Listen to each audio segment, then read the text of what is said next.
ফেলার আমাদের উপরে খুব রাগ না? আপনাকে এলাকায় কি জেনে বললে গেছে মনে নাই?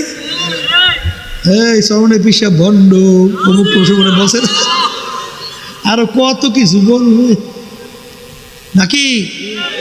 কিছুদিন আগে ওরে খাতির, আমাদের সঙ্গে খাতিরের শেষ নেই।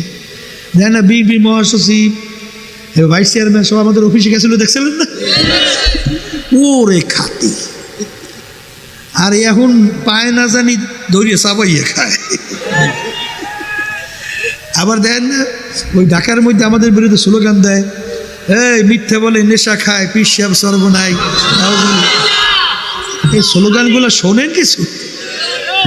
আবার আর একটায় বলে ঘোষণা দেয়, বলে পিসাব সর্বনাই যেখানে বাবা সাইজ করবা। শোনেন এই বক্তব্য? শোনেন? হ্যাঁ, মনে করছে এই কইতেই ভয় দেখাইবে।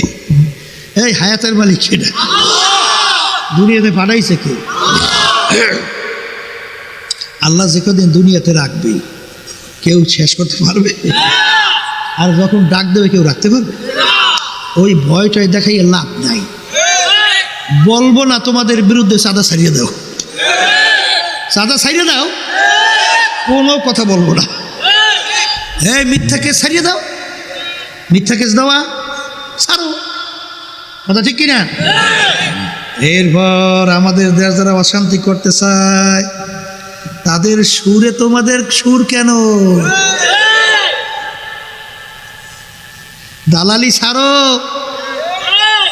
দেশপ্রেমিক হও, জনগণের খাদেম হও।